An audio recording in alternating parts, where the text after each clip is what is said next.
Baik, assalamualaikum warahmatullahi wabarakatuh. Di sini saya ingin mempresentasikan atau mendemokan dan juga menjelaskan mengenai proyek Capstone 4 yang sudah saya kerjakan sebelumnya.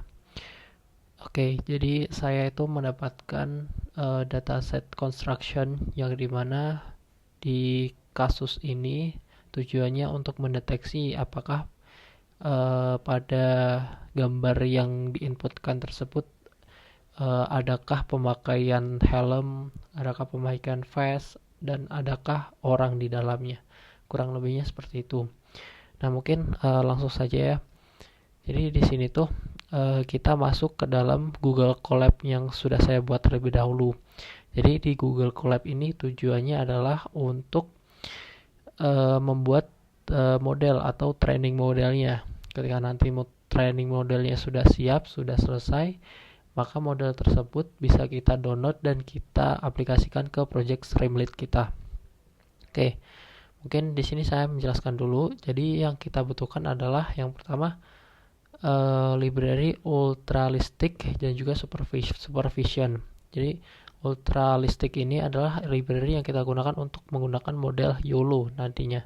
Supervision ini adalah model yang kita gunakan untuk mengetes apakah nanti model dari YOLO ini sudah berjalan dengan baik di program kita. Nah, di sini adalah direktori saya. Sebenarnya bisa saya running saja untuk beberapa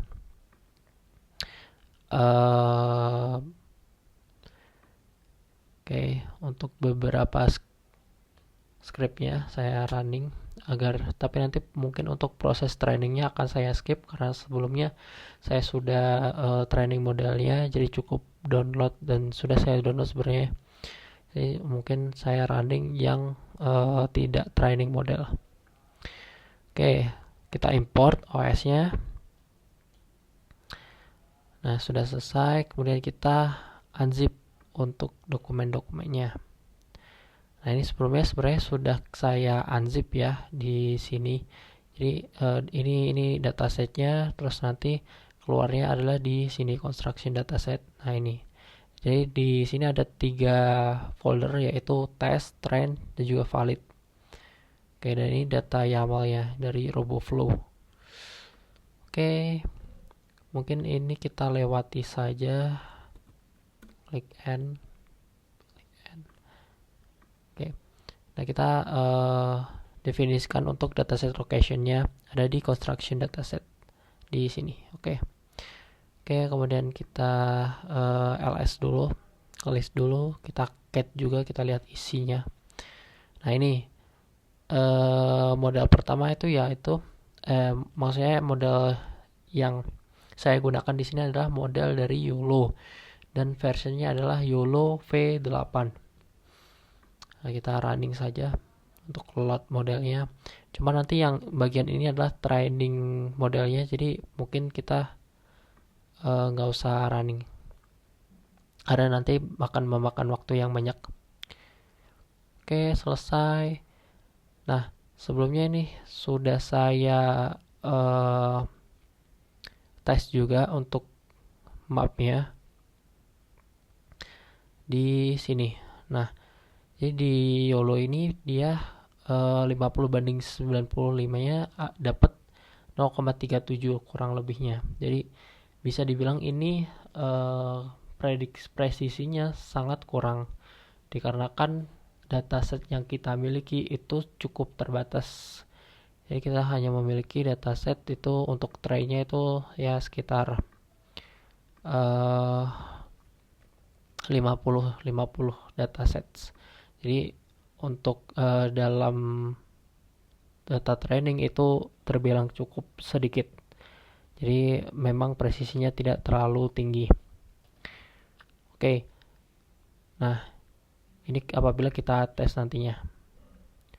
Oke. Nah, harusnya setelah kita training tadi dia akan keluar semacam base dari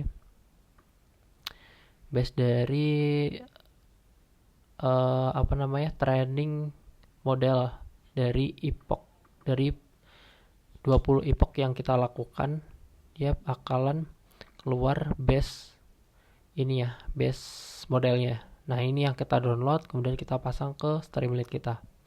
Ini saya sudah download, jadi nggak perlu saya download lagi. Nah, selain saya menggunakan YOLO version V8, saya juga ingin menggunakan YOLO versi lainnya, yang nantinya bisa menjadi perbandingan apakah kedua versi tersebut memiliki penilaian yang berbeda nantinya dengan dataset yang sama untuk trainingnya. Nah, versi lainnya yang saya gunakan yaitu adalah YOLO 26N, yang cukup terbilang ini adalah versi baru dari YOLO. Oke, nah ini untuk trainingnya, dan untuk data maksud saya untuk model yang sudah berjalannya ada di YOLO 26 runs, train, wakes. Nah ini best.pt. Oke, kita download semua, kita sudah selesai untuk trading segala macamnya.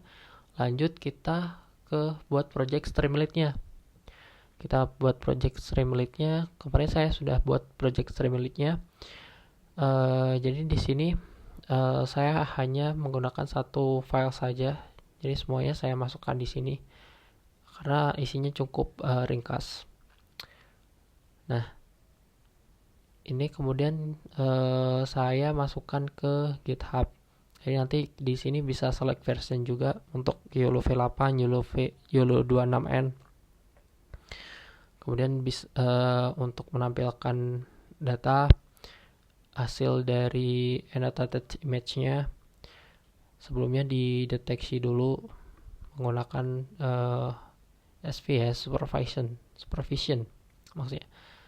Nah, dan jadinya ketika saya sudah deploy, jadinya seperti ini. Nah, ini project yang sudah saya deploy ke dalam Streamlit deploy. Nah, jadi di sini kita bisa upload image mengenai construction. Semisal saya mengupload image ini, open. Nah, di sini ketahuan dia mendeteksi personnya, kemudian mendeteksi helmetnya, dan juga mendeteksi apakah ada face-nya atau tidak di sini. Dan ketika dideteksi, dia akan keluar outputnya. Helm ternyata deteksi ada 4, person atau orang dideteksi ada 3, yang nggak memakai face itu ada 1, yang pakai face itu 1. Nah, sebenarnya ini modelnya sudah terbilang bisa mendeteksi, tapi tidak spesifik, tidak presisi, karena masih banyak hal yang tidak bisa dideteksi. Misal seperti orang ini harusnya dia ini pakai face, dia no face ya. Oh, berarti ini sudah benar. Oke. Kemudian kalau kita ganti model versinya ke dalam versi YOLO 26N, nanti dia akan langsung berubah. Nah, dia akan langsung mendeteksi ada berapa sih sebenarnya orangnya, helmnya, yang pakai face dan nggak pakai face.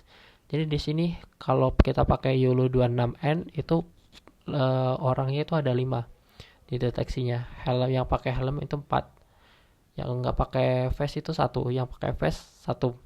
Nah, ini cukup salah prediksi ya, cukup salah deteksi, karena nggak mungkin orang 5. Maksud saya di sini kan yang kita lihat orangnya ada 4, tapi ternyata yang deteksi itu ada 5. Nah, itu kenapa? Karena balik lagi data trainingnya itu sedikit. Kemudian perbedaan antara YOLO V8 dan juga YOLO 26N itu cukup berbeda training model pre-trainernya. Jadi YOLO V8 ini memang didesain untuk object detection yang lebih powerful daripada YOLO 26N. YOLO 26N itu memiliki kelebihan, yaitu dia mendeteksi lebih cepat daripada YOLO V8. Jadi setiap version model YOLO itu memiliki kelebihan dan juga kekurangannya masing-masing. Tinggal nanti sesuaikan dengan kebutuhan yang ada. Ya, mungkin itu yang bisa saya demokan. Terima kasih, kurang lebihnya saya mohon maaf. Assalamualaikum warahmatullahi wabarakatuh.